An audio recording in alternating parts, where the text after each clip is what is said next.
ሰላም ሰላም የቀለም አካዳሚ ቤተሰቦች በያላችሁበት ሰላማችሁ ይብዛ።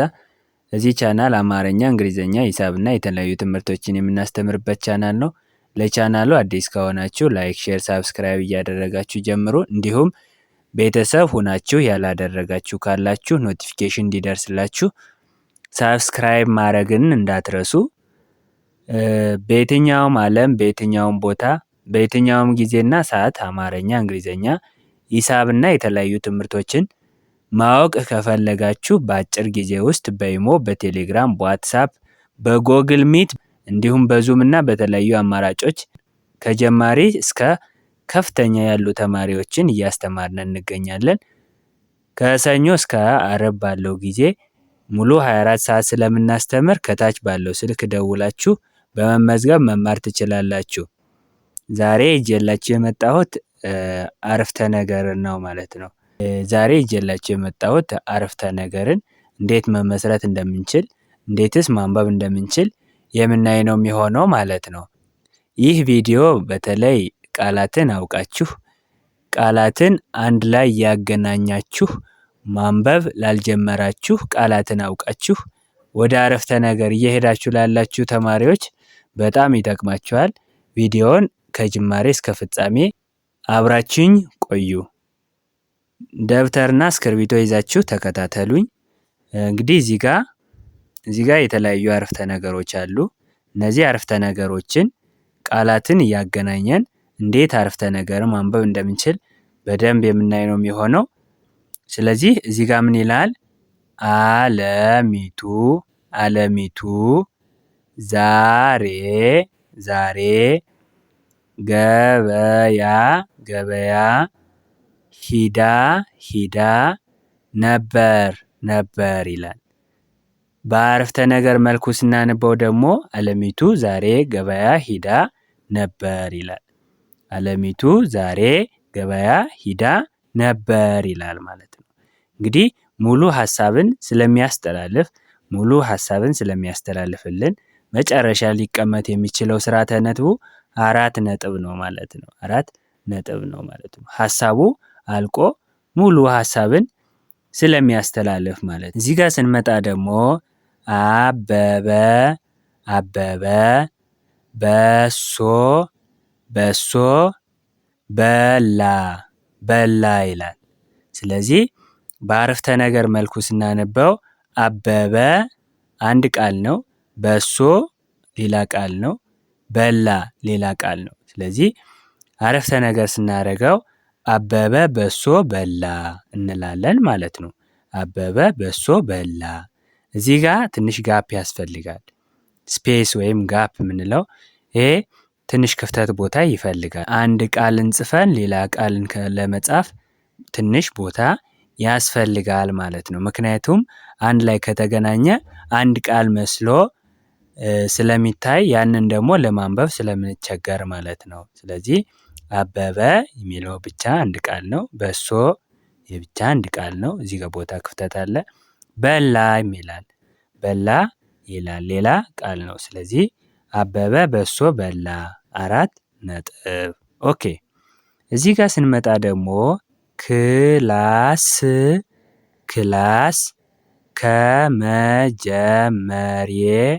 ከመጀመሪያ በፊት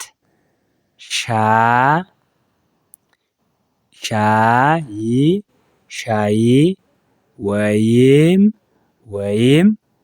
ቡና እጠጣለሁ።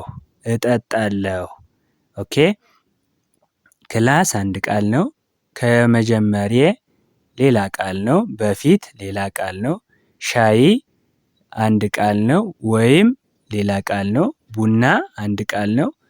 እጠጣለሁ ሌላ ቃል ነው። ስለዚህ ይሄንን አረፍተ ነገር ስናደርገው ክላስ ከመጀመሪያ በፊት ሻይ ወይም ቡና እጠጣለሁ ይሆናል ማለት ነው። ክላስ ከመጀመሪያ በፊት ሻይ ወይም ቡና እጠጣለሁ ይላል ማለት ነው። እዚህ ጋር ስንመጣ ደግሞ አልማዝ ዛሬ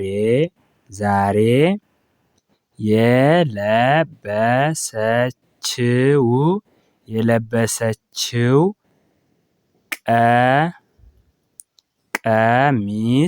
ቀሚስ ቀይ ነው ይላል።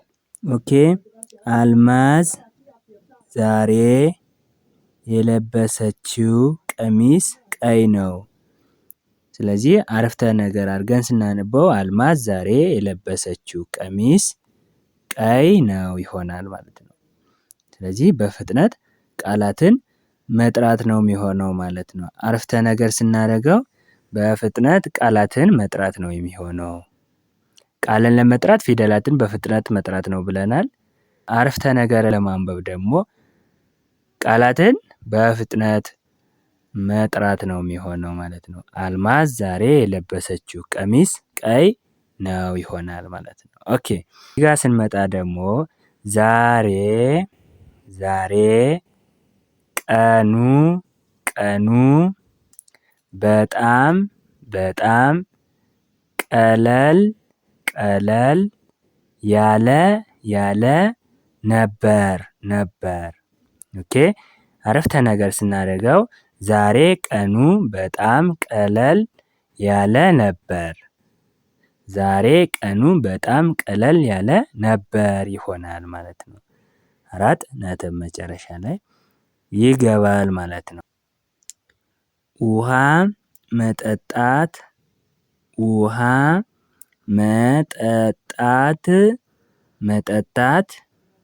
ለጤና